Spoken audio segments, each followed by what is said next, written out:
আসসালামু আলাইকুম। Hello viewers, তোমরা সবাই কেমন আছো? আলহামদুলিল্লাহ, আল্লাহ তাআলার অশেষ রহমতে আমি অনেক ভালো আছি।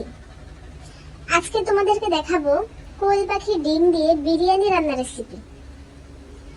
তো প্রথমে আমি ডিমগুলো সিদ্ধ করে নিব। এই তো সিদ্ধ করে আমি ছলে নিয়েছি। এখন আমি এই যেখানে নিয়েছি কাঁচামরিচ, পেঁয়াজ কুচি, বিরিয়ানি মশলা, রাঁধুনি বিরিয়ানি মশলাটা আমি ব্যবহার করি। আমি চালগুলো ধুয়ে ছেঁকে নিয়েছি, ডিমগুলো ভাজার জন্য দিয়ে দিয়েছি। ডিমটা ভাজার সময় ফুটে উঠেছে, তোমরা সাবধানে ডিমটা ভেজে নিবে। আমি কড়াইতে তেল দিয়ে দিলাম দারচিনি, এলাচ, তেজপাতা, পেঁয়াজ কুচি দিয়ে আমি ভালো করে নেড়ে চেড়ে নিব।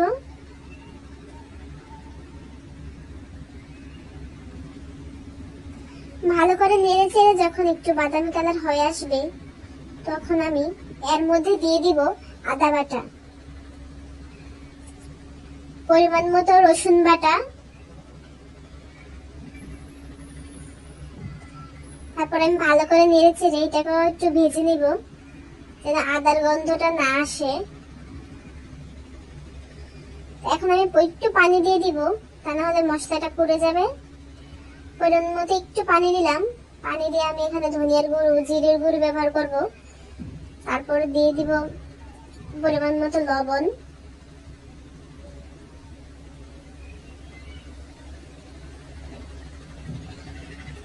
সবকিছু আমি পরিমাণ মতো দিয়ে দিয়েছি। এখন আমি পেঁয়াজের বেরেস্তাগুলো দিয়ে দিলাম। এখন এই মশলাটা আমি ভালো করে কষিয়ে নিব। তারপর আমি ডিমগুলো দিয়ে দিব। এখন ডিমগুলো দিয়ে আমি ভালো করে নেড়ে চেড়ে কিছুক্ষণ কষিয়ে নিব।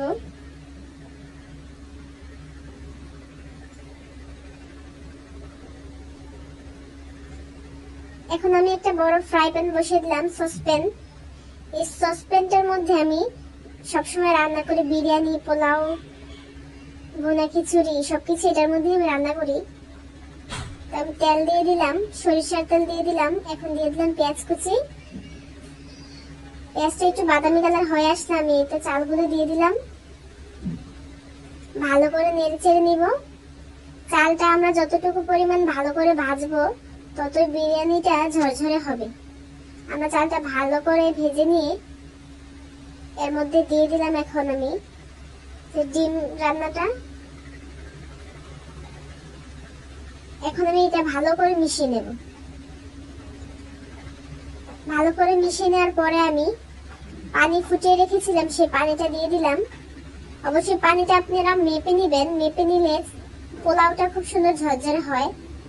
1 কেজি চালের মধ্যে 2 কেজি পানি দিবেন।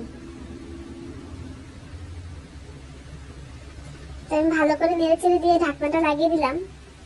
10 মিনিট পর আপনারা আবার নেড়ে চেড়ে দিবেন, তাহলে উপরের যে ভাতটা আছে চালটা নিচের দিকে যাবে, ভালো মতো সিদ্ধ হবে। এটা এখন আমি 10 মিনিট পরে ভাতটা আমি নেড়ে দিলাম। দেখেন আমার বিরিয়ানিটা খুব সুন্দর ঝরঝরে হয়েছে।